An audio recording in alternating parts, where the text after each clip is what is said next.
Let's talk about a huge shift that's happening in the buildings all around us. The places we work and live. It's a quiet revolution, but it's set to completely redefine our skylines and, for many businesses, their bottom line. And it's all powered by one of the oldest building materials we have, wood. So let's dive in and see how this is changing the game for construction. So before we get to the solution, we really need to understand the scale of the problem. Just look at this. The building and construction sector is responsible for a whopping 28% of global emissions. That is a massive slice of the climate change pie. And frankly, for any organization looking to the future, that kind of environmental liability is something we just can't afford anymore. And believe me, the pressure is only going up. Projections show we're on track to build the equivalent of an entire New York City every single month for the next 40 years. Think about that. If we keep building the way we do now, with carbon-heavy materials, we're not just building cities. We are literally locking in a climate catastrophe for decades to come. Okay, so let's break down where this huge carbon footprint actually comes from. We're going to dig into what we call construction's hidden carbon crisis. Most of the time when we talk about a building's carbon footprint, we think about its energy use, right? The heating, the cooling, the lights, that's operational carbon. But there's this other huge cost that's way more immediate, upfront carbon. These are all the emissions from making the materials, the steel, the concrete, and they're all released before the building even opens its doors. And as our buildings get more energy efficient, this upfront carbon is set to become half of all building emissions by 2050. The takeaway here is huge. The actual materials we choose to build with, they matter more than ever. Which perfectly brings us to a really powerful solution. In this next section, let's explore engineered timber. It really is the green alternative we've been looking for. Now, let's be clear, this is not your grandfather's log cabin. We're talking about engineered timber, super advanced wood products like cross-laminated timber, or CLT, glulam, and others.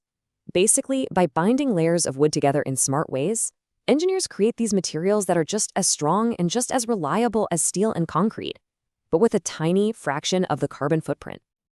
So what's so great about it? Well, there's this amazing triple advantage. First, it stores carbon.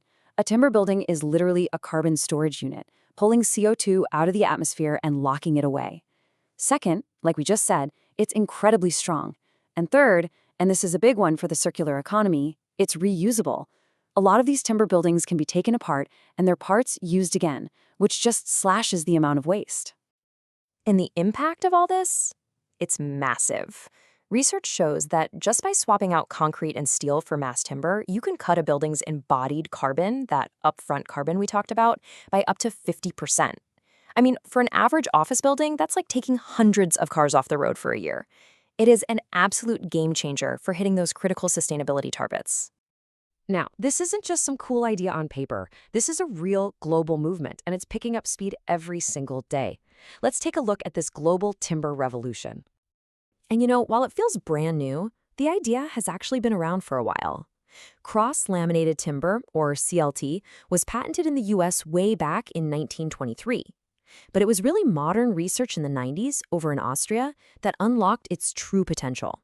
That led to the first commercial production in 1999. So this has been a steady journey of real innovation. And just look at the result of that journey. By late 2020, there were nearly 1,000 mass timber projects either already built or in the design phase across all 50 US states. This isn't a niche thing anymore. It is going mainstream, and it's happening fast. And we're not talking about small buildings either. The Ascent Tower in Milwaukee, Wisconsin, stands 284 feet tall. It's the world's tallest mass timber building. This isn't some little experiment. It's a massive statement proving that wood can absolutely reach for the sky. So how does it store so much carbon? Well, it's actually beautifully simple. About half of a tree's dry weight is pure carbon that it absorbed from the atmosphere. So when you use that tree to make a building beam, you're essentially creating a carbon bank. You're locking that carbon away for the life of the building.